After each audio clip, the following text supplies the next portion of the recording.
How are you? I'm good. Yeah? I'm good. Straight from bed to here. Oh yeah? Hearing about anything good? I don't remember. You don't? Those are the Does best anybody remember their dreams? I never forget. Yeah, you remember your dreams? That's a special kind of mind you got. I barely remember yesterday. Busy Fan Expo. With it being a 4-day show, I can understand how the days tend to blend together. I did only just come for Friday through that, but this is my third con of in a row, weekend-wise. Where were you before this? Boston. Oh, Boston Fan Expo? Yeah, Boston Fan Expo. That was great too. And then before that, I don't remember. It was quite the time. How have you been enjoying Chicago so far? Very much so. I had my first deep dish pizza a couple days ago. Oh yeah? I've had BJ's before, but this was at Lou Malnati's. And that sausage disc. Yeah, this is a Chicago special, I think they call it. So good. And this is not sponsored by them, by the way. Well, it's nice that you're able to get, some relaxation time, especially with all the recording you've been doing. Oh, yeah. I want to be the first to congratulate you on the new DLC. I know all of us are Thank very you. excited to play the new Ruin DLC. Thank you so much. Ruin's out now. I can say the word eclipse finally. Oh yeah? Everybody was like, oh, they better name it Eclipse, they better name it Eclipse. It can't just be ruined daycare attendant. That doesn't roll off the tongue. We listened. Yeah, I own an Xbox, so it'll be a little bit of time before I even get the DLC. Oh, really? Yeah, I perfected the game on my Xbox, and I gotta wait for it, unless I want to play it on PlayStation. See, I figured with it coming out on PC, that would be easy port by now. You'd think so. You'd think so. I don't want to watch a Let's Player play it. I want to play it myself, right? Bill You guys rather play it Gates. yourself or watch a Let's Player do it, huh? Let's play. Oh, okay. I guess I'm the only one. Me too. Yeah, Daco or Markiplier. See, I get confused enough with Markiplier enough sometimes. Like, when I have my frame glasses, people think that we're both celebrities up here. It's the glasses that do it, I guess, that make you famous. It's like Clark Kent, you're able to just hide in plain sight. It's like those 50s catalogs with pay a cent for glasses that can see through anything. That stuff. Again, guys, if you're looking to ask some questions, we've got a perfectly good microphone. You guys were waiting for me to tell you? I thought I already told you. We were talking about dreams? Not dream. That's right. different. I was just wondering, what was your favorite Five Nights at Freddy's character to voice? That's always so tough because they're all my babies. I put a little bit of myself into all of them, But I will say, for the record, that I do feel best about myself as a person when I'm playing Glamrock Freddy.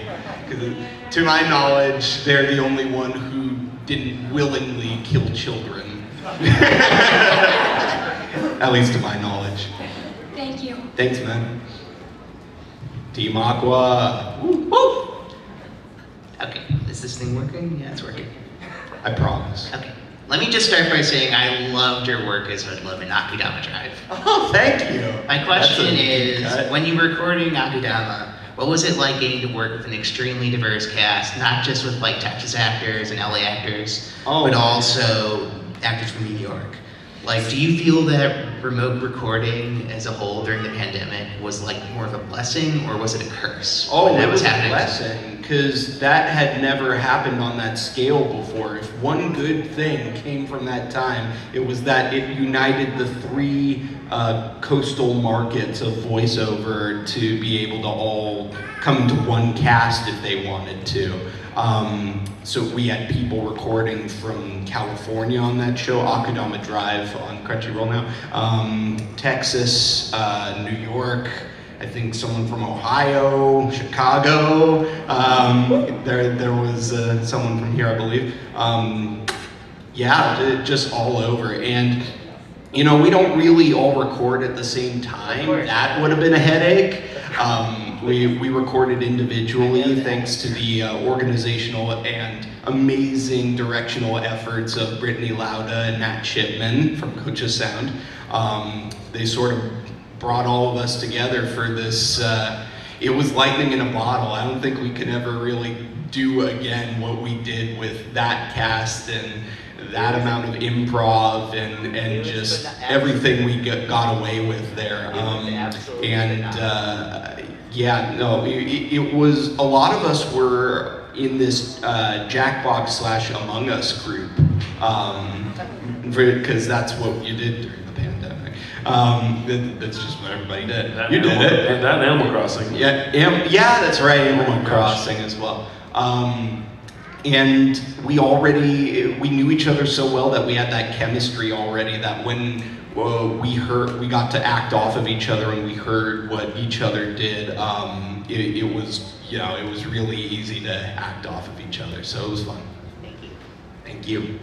So I love your work so much. I know you said Glam Rock Freddy is your favorite, but my heart is always still for Funtime Freddy because I love throwing bonbon across the door. Read the classics. I get it. So my question is, when you voice the character, do you sort of get into a sort of mindset? Like, say you're voicing, Glam Rock Freddy. Do you kind of I don't know how to describe this, but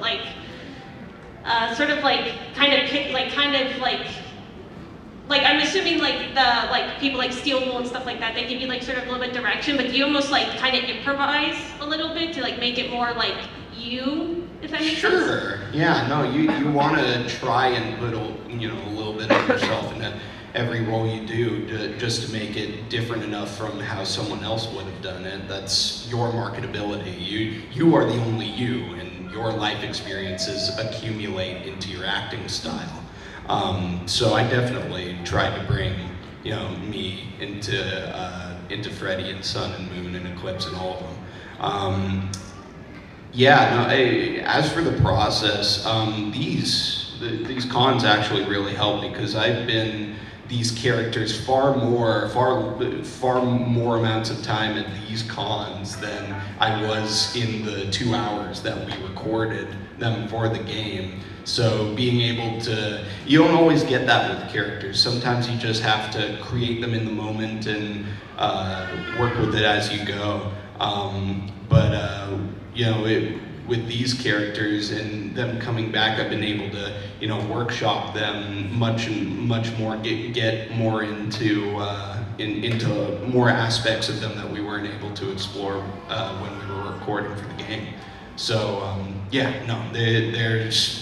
it's like rungs in a ladder, really. They become more sturdy over time, though, if you keep reinforcing them. Thank you. Thank you. I just want to say, as we go down the line, I don't know if you're feeling this, the intimidation of this chica getting closer and closer to me with the eyes. I'm like, I feel the ambiance getting harder. Oh, absolutely. The FNAF ambiance. I was hoping it wasn't just me. Harder. Yeah, not if you're alone. Yeah. How long do those LEDs last? If they short out before you get up here, I'll laugh so hard. Hey, what's up? Hi, I was just wondering, how did you prepare for and protect your voice for Fiddlesticks from League? So I played this character called Fiddlesticks in League of Legends. I can't do the voice right now because it's Sunday and I've been doing it all weekend, unfortunately, sorry. But his voice came easier to me than people would have thought. I have a manipulable epiglottis is the scientific term for it, and that allows me to do all these zombie noises and stuff without hurting myself. Fiddle, we workshopped it a bit with Riot Games. They allow, at least for League of Legends sessions, they allow 4 2-hour exploratory VO sessions, stuff that never gets used in the game, just paid sessions where we just fiddle around with it. We created Fiddlestick, we harnessed him a bit more there. When I first got the role, he was a bit more guttural and wet, but we really wanted to go into the dryness of we wanted it to be like if a rusty gate could talk, is what we decided on. So, yeah, and as for protecting my voice, they let me take breaks every 10 minutes, even though I didn't really need them. They were really, really gracious with their breaks, and you know, as it got later in the session, yes, I did need them, but yeah, a lot of tea, a lot of honey. There's a tea called throat coat tea. This guy gets it right there. This guy's going to need some after the con. And there's this thing called ninjam as well. It's like a Chinese kind of syrup that coats the throat even more. So there are a lot of, you know, tools at our disposal, but really it's just knowing your limits and being able to say no when you know you can't go on. And Riot, there are some bosses that don't respect that, but Riot does. Perfect, thank you. Thank you. I did enjoy your voice of Overhaul, though. I definitely appreciate that. From MHA. What about Overhaul? So I enjoy your voice for it. Oh, thank you. My question will be, got any fun or interesting stories for any, when you were doing the voices for any of the FNAF characters? Fun stories. Well, for the earlier ones, up until Glamrock Freddy, I always did them by myself, you know, so it wasn't as many like stories involving like other people until we got to record Glamrock Freddy and all that. I guess a recent one, there was one line for Glamrock Freddy in the new Ruin DLC, and it did make it in, contrary to you know, some speculation. It is in the game. It's just really faint during this crawling down a tunnel kind of scene, and it's him singing "Happy Fazbear Birthday," and you know, originally it was just the song. But I was like, hey guys, so you know TikTok, right? They knew about the FNAF beatboxer. So I was like, can I try it once? And if it doesn't work, we don't have to put it in, but I want to try it once for them. And they're like, yeah, sure. And so it, and sure enough, it made it in. I would say that's the one I can remember at the moment. Thank you. Thank you. Hi. Did you prefer Funtime Freddy's German voice option?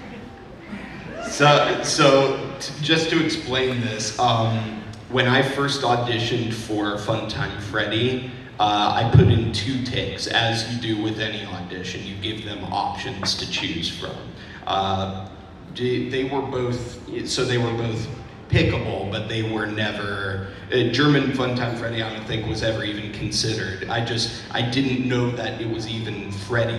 So all it said was someone that kids love but parents would not want to leave their kids alone with. So that was the audition description. So I thought of Medic from TF2. And so that was an option. It would have been fun, but I feel like as it went along, people would start to realize I can't do an actual German accent. And I think I like where we landed with Funtime Freddy, because while German is cool, it might have suspended the fear too much. With regular Funtime Freddy, you know, it's a funny on paper voice, but it's unnerving.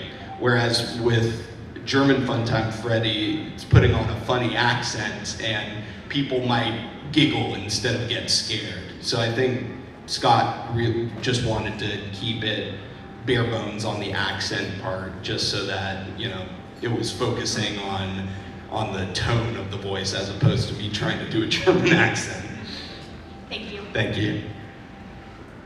Hi there. Hi, Toga. Hello. What's up? So have you seen or heard of any of the voice AI covers? And if so, do you find them like creepy or like amusing? Or something else? So the voice AI covers are, I find them really fun. But the idea of AI being so readily accessible is kind of scary to the voice acting market right now. because right now it's, you know, fun and games, but it could develop really quickly, as it has, into companies replacing the human element with it. So I appreciate the creativity from it, but you know, I can't really enjoy them fully because of there's always that lingering fear when I'm listening to them. Yeah. As an artist, I feel the same way. Thank you. Thank you. Hi. Two questions. One, like both Sasaki and Miyano. If Miyano said that he hadn't gotten chocolates on Valentine's Day, do you think Sasaki would have given him the chocolates that he had, or would he like get cold feet again? It's hard to say. Sasaki and Miyano is an anime I do about two guys that really love each other. And there's this episode where Sasaki, in Japan, it's tradition on Valentine's Day to give chocolates to the one you like. So he was, you know, a little nervous about it, and he's a little nervous about it too.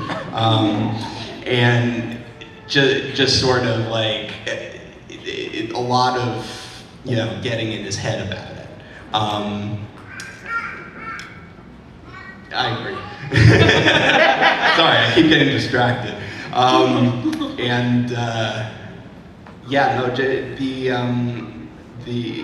Sorry, what was the question again? Would Sasaki get cold feet again if like Miyano hadn't gotten all the chocolates from his classmates? Yeah, he probably would have thought that in his head. No, I feel like he would have given him the chocolates either way. I feel like love would have prevailed through that. At least that's what I want to think. Okay. Reminder that nothing I say up here is actual canon when I'm talking about headcanon. I want to believe he would have given him the chocolates no matter what. Okay. Second question, what was your favorite line, like, doing Sasaki? Well, there's the classic, "It's you." Yes. But I really liked, it ended on a cliffhanger and I don't like waiting. Yes, that's my favorite. Because that's such a mood. Yes, thank you. Thank you. What's Hello. up, man? I'll try not to break you like I told you I might yesterday. Oh, for sure. So given that you are a One Piece character, which was the one thing we talked about yesterday, if Oda offered to tell you the ending of One Piece, would you accept and why? Probably. I mean, I want to know, and honestly, there are some shows where I care about spoilers, but that one, you know, it's been so long that I want to know already. It ended on a cliffhanger, and I don't like waiting. Thank you, man. Hello. What's up? Well, I loved you from the Beastars. Oh, thank you. And then, pretty much you guys, you are a phenomenal actor. Thank you. I love you from Beastars to the Fun Times, your Overhaul. You're so sweet. Yeah, my question is, what would you think if Overhaul had a little bit more to do in like future arcs? I would love it. I feel like he has such potential to be a big bad, but you know, it's not entirely his story though. I get that he had that role to play in it. However, Horikoshi, do we care about My Hero Academia spoilers for an episode that came out like 3 months ago? No? Okay, we're good. All right, they kept him alive, so maybe Horikoshi has plans. Yeah. Knock on wood. Yeah. Hopefully. Thank you. Appreciate you. Hi. Hi.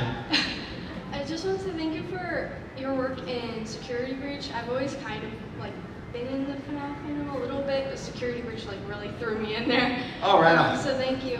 I have kind of a sillier question. Sure. For each of your FNAF characters, what do you think would be their favorite ice cream flavor? Ooh, good question. I don't think I've ever gotten that one before. Funtime Freddy, I want to say cotton candy. I feel like that just not even the colors, you know, just like I feel like he would like the way it melts in his mouth. Molten Freddy, is there a spicy ice cream? There's gotta be. Yeah. Sure, habanero. A little sriracha in your vanilla, you're good. Fredbear? I don't know. Maybe I want to. I know it's not an ice cream flavor, but I want to say like the mystery white airhead. If that was an ice cream flavor, you know what I'm talking about? Yeah. I always used to think I knew what it was. I always would assume it's something like papaya. It was some kind of fruit. Yeah. It was absolutely some kind of fruit, but that's as far as we got. Right. For Glamrock Freddy, I see. I don't want to just say like orange sherbet because that's his fur color, right? I want something cake batter, and then Sun, probably the one with the pop rocks in it. Moon, mint, peppermint, and Eclipse, pure vanilla. Thank you. Thank you. I don't think I missed any. Did I? Okay, cool. My eyes did die. Hey, welcome. Hi, so I have two questions for you. The first one is, what was your favorite voice line of all the games you've done for Five Nights at Freddy's? Oh my goodness. Yeah, that's going to be tough. For Security Breach, there was a part where they let me improv a bunch of lines when Gregory's shining his flashlight at his eyes, and there was one where he's like, "Wonderful." That resonated with me. Yeah, and then I guess for fun time, probably the classic Bon Bon Go Get 'Em, and that has a special place in my heart, and everybody asks for it on the autograph, so. It's the one I remember. I'd say between those two. And then also, which Yes. is your favorite death of the security breach characters? Favorite death? Oh, you mean the cutscenes? Yeah. I mean, I feel bad, but I really liked Monty's. I think it was like really brutal. But I did like the fatality of the mouth as well. I don't know, hard to pick. Maybe between those two. All right, thank you so much. Thank you. Great cosplay. Keep doing that. You can point it down if you want. Thanks.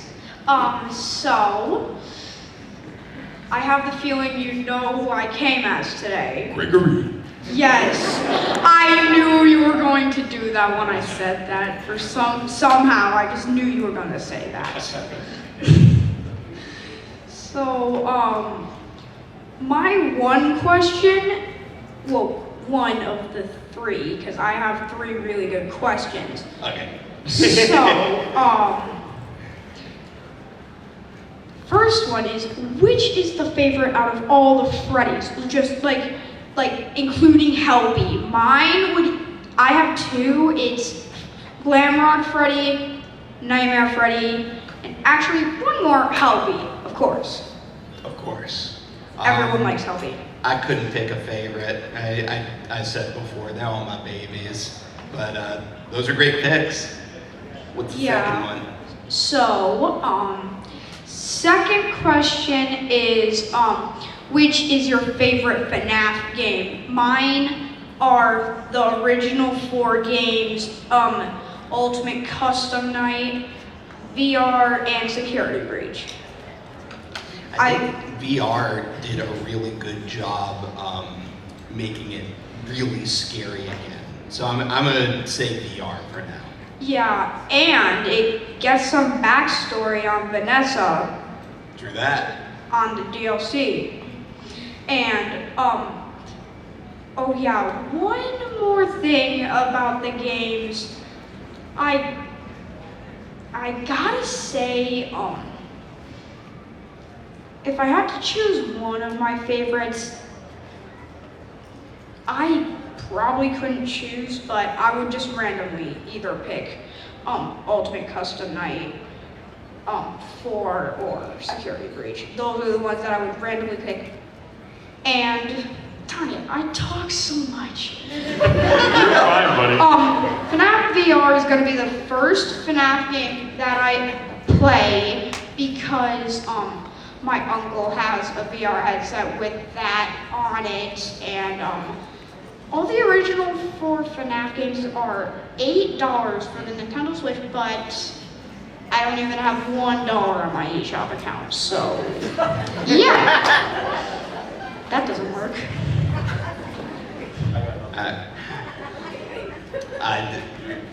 Sorry, what was the question? He's got $1 in his Nintendo eShop account.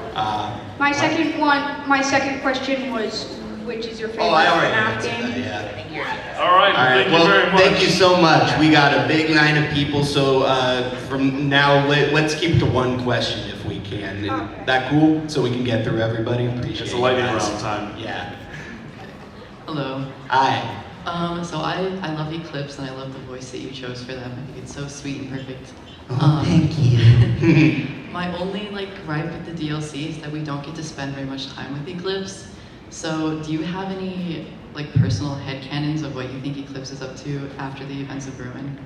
There was a really funny TikTok that came out not that much longer after Ruin, where the person was being eclipsed and they were like, "Have a horrific day," and then the door closes and they're like, "How am I going to clean all this?" And that's my headcanon. They're just tidying up everything afterwards. Perfect. Thank you so much. Thank you. Hello. Hey. I just got one question. Have you ever met famous YouTubers like Markiplier or Jacksepticeye? Right here. Yeah, there you go. I haven't met those two. I saw that Jacksepticeye complimented me by name. I'm like, oh, he knows who I am. And he never talked. But I've met Daco in person before, and we've hung out. We just hung out at MCM Comic Con in London, and yeah, he's a fantastic bloke. And Razbowski is dope. He's a really nice guy, and he's helped me out, and I really appreciate him. 8-Bit Ryan I've talked to for a little bit. Rambu I talked to for a little bit. Good dude. One time I went into a Twitter space that he was doing, and I thought that he was Snag, and I was like, "Hey, congrats on getting married, bro." And he was like, "That's Snag." I'm like, "Oh, sorry, good to see you." And people gave me trash about that for weeks after. And yes, Sneak as well, of course, and I'm about to see him at another con. So yeah, a lot of FNAF tubers actually. Hi. Out of, not including Sasuke and Mino, who was your favorite character from that show? Other than Sasuke and Mino? Other than Sasuke and Mino, yeah. What's the name of the guy with the yellow hair? Hirono? No. Oh wait, no, he doesn't have yellow hair. No, he just acts like Kaminari from My Hero. But Hashiro? Hashiro. Hashiro, yeah. I like how much of a nerd he is. Thank you. Thank you. What is your favorite FNAF theory that you have heard of? I love the theory, not canon, but I love the theory that that Michael Afton's spirit is in Glamrock Freddy. I think that makes a lot of sense, and I don't know the true thing, but I would love if that were true. Okay, thank you. Thank you. I always have to give that disclaimer multiple times. Oh yeah. I've gotten in trouble. Hello? What's going on? Like a cauldron there. Oh, thanks. Sorry. Anyways, I'm shaking. Sorry, I threw you off your game. Let's start over. Hi, I'm Kellen. What's your name? Vincent from... Vincent, nice to meet you. I have to say, I loved your character in in Security Breach, and I really hope you still do the voice for all the other games in the future. Here's hoping. Alright, and my question is, what made you want to play Glamrock Freddy in the first start? What made me want to play him? Well, Scott wanted me for the part. That started the lovey-dovey eyes I had at him. In the beginning, I didn't think Scott would consider me for another Freddy, since I had been 3 at least before that. I was like, hey Scott, could I maybe audition for the crocodile guy? You know, if you're golden auditions for them. He's like, I had you in mind for another character actually. And I think it worked out really well the way it did. But Scott keeps everything very close to his chest. He doesn't give away much. The only reason we knew what he looked like was because of that calendar leak a long time ago. So I didn't really know what this new guy was about. I thought with the glam rock aesthetic, he'd be like more of a hip young dude kind of deal, and that he would get like, you know, someone who could like, you know, someone new. I thought he would cycle out, but I'm very grateful to keep coming back, and that's because of you guys. You keep asking for me, and I really appreciate it. Keep asking for me, please. Thank you. Thank you so much. Thank you. So we got just about 10 minutes left, so we're going to cap the line with where we have it at now. So just letting you guys know we have about 10 minutes. Cool. To preface, I'm a really big fan of your character Schwartzwalder from Cookie Run Kingdom. Thank you. I can't do his voice, but I know. Chocolate Warehouse Brew. Yeah. But out of the 4 roles you played in Kingdom, which one was your favorite? See, it's tough with choosing favorites because I love them all for different reasons. I love that Schwartzwalder was so comfortable within his gender role and being able to feel like a pretty princess. I love that for him. I love Wind Archer Koki because he was the first one, and he, he's in a kind of range I don't really get to use that often. I didn't really use it again until Eclipse. I love Basis Cookie because he's my natural dialect, the California surfer thing where I grew up in Pedro. And what was the other one? Okay, that one's not my favorite if I can't remember. I think it was like Stink Eye Tortuga. Stink Eye Tortuga. Yeah. I always love doing a good Mr. Krabs impression. Thanks so much. Thank you. Hey, I appreciated your mention of Team Fortress 2 earlier. Hey, what's up, Pyro? Yeah, absolutely. But this was actually a question my friend wanted to ask. Okay. They were wondering why there was no Music Man in the new DLC. I wish I knew. They never include me in the talks of who is included. They just sort of do give the script to me when it's ready. So I wish I knew. I wanted him there too. That's okay. Yeah, Justice for Music Man, right on. And do you think Freddy Fazbear's Pizza has deep dish pizza? I hope so. Because I don't know if I can go back to California pizza. I wonder what the chunky bits would be though if it's coming from probably Fazbear's. Ship it out to you. What's up? I actually have 2 similar questions. Oh, is it okay if we just do one because we have 10 minutes left? Thank you. Do you remember voicing over Hot Dog Dan from Miraculous Ladybug? I do. That was so much fun. I got to do a New York accent for that. It was fun to finally be part of the Miraculous Ladybug universe, and I think he came back. I don't know. But yeah, it was great to be him. Thank you. Tyler, what's up, man? Hi, what was your favorite part of voicing Roy from Spooky Month? I love working with Senor Pillow. He is a fantastic gentleman, and he always lets me put in whatever spice I want to with it.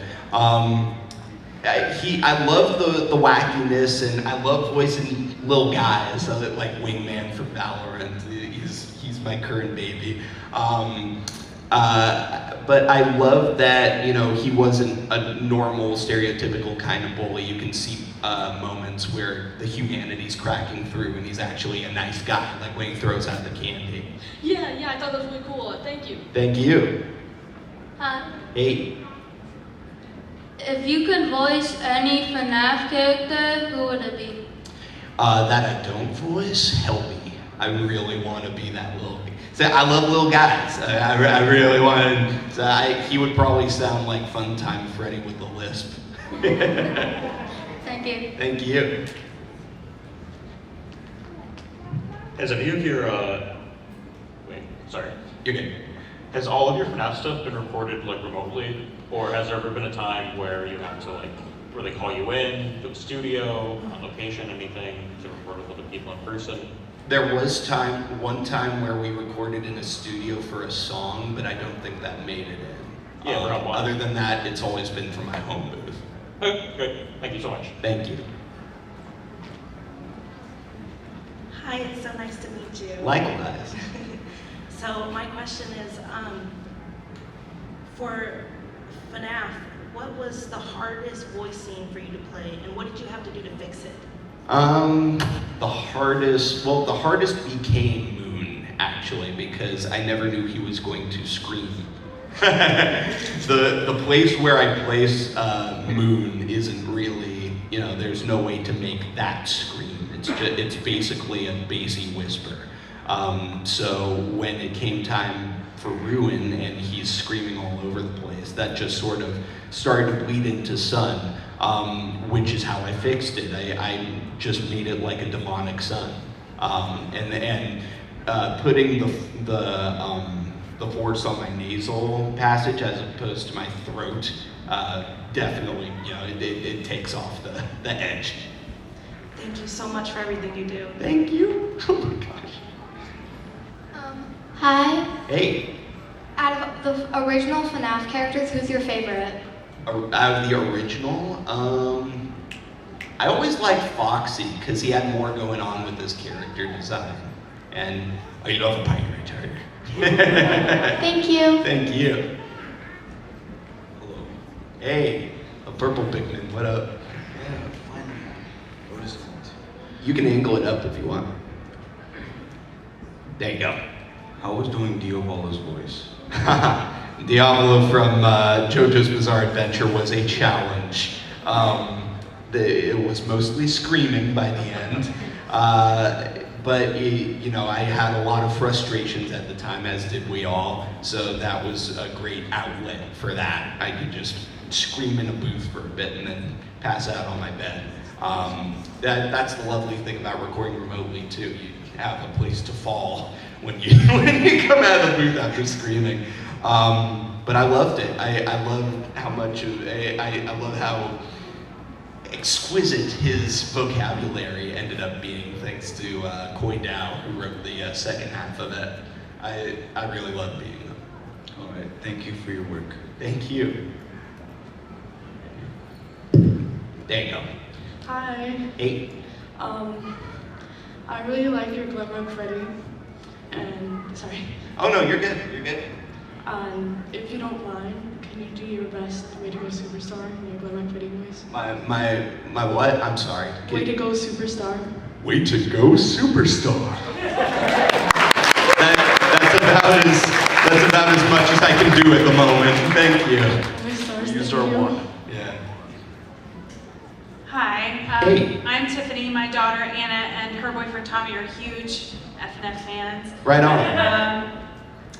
And as a parent, it's been scary from day one because I was like, what is this? Yeah. But it's been awesome. They're both on the spectrum. But I was wondering if you could do if I could record a shout out, hey Anna and Tommy, thanks for being fans. Are you allowed to do that? So unfortunately not at panels. I'm allowed to do that. I can do that at my table afterwards though. Okay. If you'd like. Okay, no problem. Thank you. Thank you. Come on up. I got a little shy. All good. Angle it up. Other than Glamrock Freddy, who's your favorite Security Breach member? Oh, my member of the Security Breach band. I really like Monty. I love that we finally get a different animal, and I love lime green, and I love indigo, and I love that he's beefy. Thank you. If you could be any FNAF character that you voiced, who would you be? If I could be them? Yeah. Ooh, I don't know if I'd want to be any of them. They're all kind of scary. Maybe Eclipse, just so that like I'm chill and people will leave me alone if they're not down with me. But then the real people, the one who see past physical appearance, would be cool. I think that would be a good way to find out who's a good person. Okay, thank you. Thank you. Yes, hello. Last question. Hello. Yeah, I was wondering, since you did technically voice in A Hat in Time, who was your favorite A Hat in Time character? Besides the one I voiced? Yes. I like the train conductor. He's voiced by my friend Xander Mobus, who was going to be here, but unfortunately cannot. But he wanted me to tell you he loves you all, and he will see you when he can. But I just love the Scottish accent that he gave him, and the fact that he was just screaming all the time. It's so funny. Agreed. Thank you. Alrighty. We're all wrapped up. I got one last question for you. What's up? Me to you. Yes. Would it be possible if we could get one last group shot? This is my last panel for the year. Really? So it's me and you. Of course. Yeah, Xander called off. Of course. So Okay. We'll give him, So by credit default, later. yeah. No. Yeah. Everybody, thank you so much for coming to Fan Expo Chicago. Kellen Goff.